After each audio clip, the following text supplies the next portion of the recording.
7% से 5% घटाने के बजाय आप 7% से 11% और इस रेवेन्यू को और इंक्रीज करिए।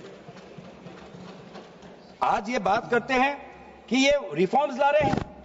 क्लॉज 26 पढ़िए sir, section 52A, section 52 clause 26। Clause 26 में क्या लिखा है? In section 52A of the Principal Act, in subsection 1, for the words rigorous imprisonment, the words imprisonment shall be substituted. Dilute कर रहे हैं सर। पेरेंट एक्ट बोलता था कि रिगरस इम्प्रिजनमेंट हो, और अगर आप बार बार ये कह रहे हैं कि फलाना हो रहा है, धमकाना हो रहा है, तो आप इसको क्लॉज को क्यों कमजोर कर रहे हैं? सिर्फ भ्रम फैलाना है सर। मंशा इनकी कहीं और है।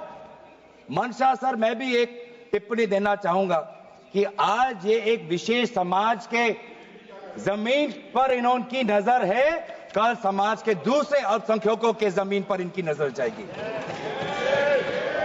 आज ये बिल सिर्फ एक विशेष समुदाय के जमीन पर इनकी नजर है, कल दूसरे समुदायों के जमीन पर इनकी नजर जाएगी।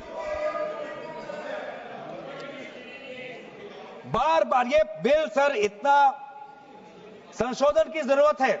ये मैं नहीं कहता कि संशोधन की जरूरत नहीं है। मंत्री महोदय ने बार बार इसका जिक्र किया कि ये बिल कितनी बार इसका संशोधन हुआ। इसकी शुरुआत आप जहां से भी पकड़े, आप 1810, 1817, उसके बाद 1954, 1984, 1995, सच्चर कमेटी, रहमान कमेटी 2003। संशोधन चाहिए सर। मैं नहीं कहता कि हम संशोधन के विपक्ष में नहीं है, लेकिन संशोधन इस प्रकार का हो जिससे बिल का रूपायन, जिससे बिल और ताकतवर बने।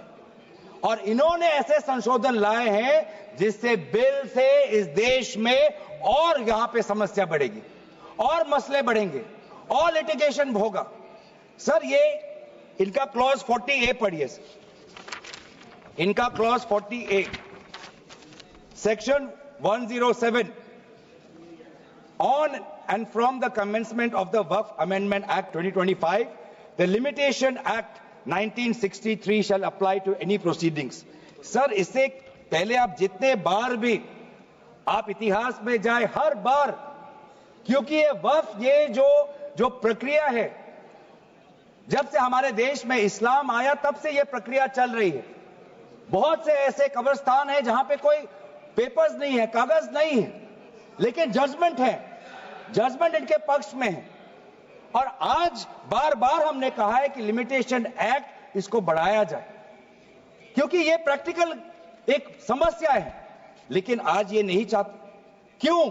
क्योंकि ये चाहते हैं कि अलग अलग देश के अलग अलग कोने में यहां केस लगे, वहां केस लगे, यहां केस लगे। तो जो भी हमारे यहां पे एक भाईचारा का एक वातावरण है, उस भाईचारे के वातावरण को ये तोड़ना चाहते हैं। ये इनकी राजनीतिक उद्देश्य है। सर ये बात करते हैं कि किस तरह से ये इन्होंने बोर्ड का डाइल्यूशन किया है। क्लॉज 44, क्लॉज 44 कहता है कि ये जो सेक्शन 110 है वो पूरी तरीके से हटा दिया है। सेक्शन 110 क्या है? Section 110 sir, powers to make regulations by the board, ये पूरा हटाना चाहते हैं। उसमें क्या लिखा है पेरेंट एक्ट में? The board may with the previous sanction of the state government, मतलब राज्य सरकार की अनुमति के द्वारा बोर्ड कुछ नियम बना सकते हैं। इन्होंने पूरा वो हटाने की कोशिश कर रहे। क्लॉजेस F और G ये हटाने की कोशिश कर रहे। राज्य सरकार की पावर्स या ये कम करने की कोशिश कर रहे। आप क्लॉज 43 पढ़िए, इसका सेक्शन 109, जिसमें क्लॉज 1A और क्लॉज 4 ओमिट करता है। सेक्शन 109 क्या है? सेक्शन 109 है power to make rules, the power of the state government to make rules. इसमें भी आप ये कटौती लाने की कोशिश कर रहे हैं। क्लॉज 1A, क्लॉज 1A क्या कहता है? Other particulars which the report of the survey commissioner में कंटेन अंडर क्लॉज F। इसमें स्टेट गवर्नमेंट सर्वे कमिश्नर के पक्ष में कुछ नियम बना सकते हैं, वो पावर आप हटा रहे हैं। Clause 4, the manner of election of members of the board by means of a single vote, आप ये हटा रहे हैं। इलेक्शन की प्रक्रिया आप हटाना चाहते हैं और आप रिफॉर्म की बात करते हैं।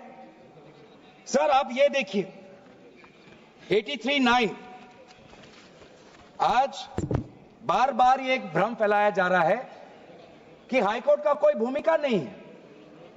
एक भ्रम फैलाया जा रहा है कि जो वक्फ का जो ये एक ट्राइब्यूनल का जो ऑर्डर आता है वही है, उसके बाद हाईकोर्ट पावरलेस है। ऐसी बात नहीं है। आप पेरेंट एक्ट पढ़िए। आप पेरेंट एक्ट में अगर सेक्शन 83 पढ़ेंगे, पेरेंट एक्ट में सेक्शन 83(9) उसके बाद क्या लिखा गया है?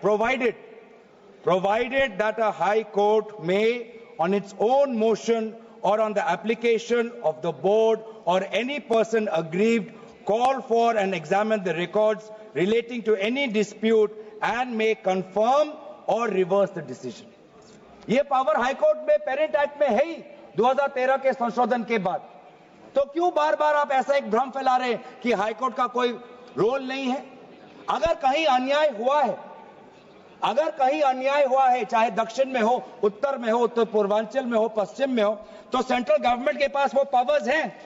सेंट्रल गवर्नमेंट के पास under section 97 of the parent act आपके पास पावर है कि कहीं अगर नाइंसाफी हो तो वो आपके पास सेक्शन 97 के द्वारा आप स्टेट बोर्ड को आप डायरेक्शन दे सकते हो।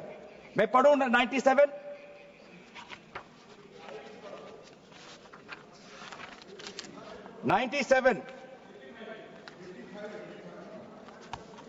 Directions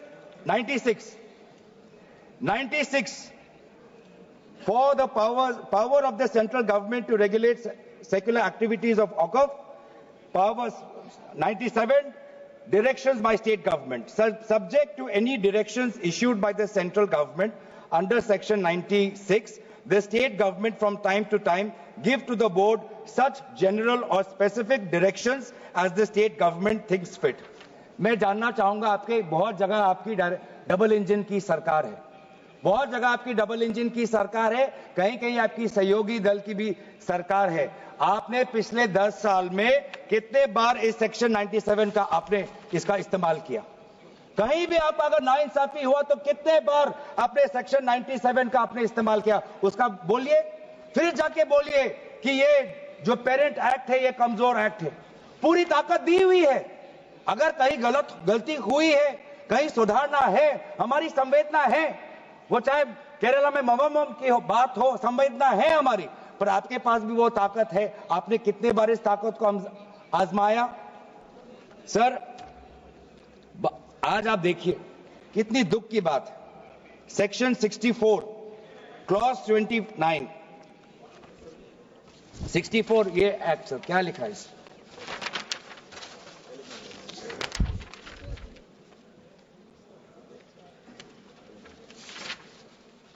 इसमें क्या लिखा है?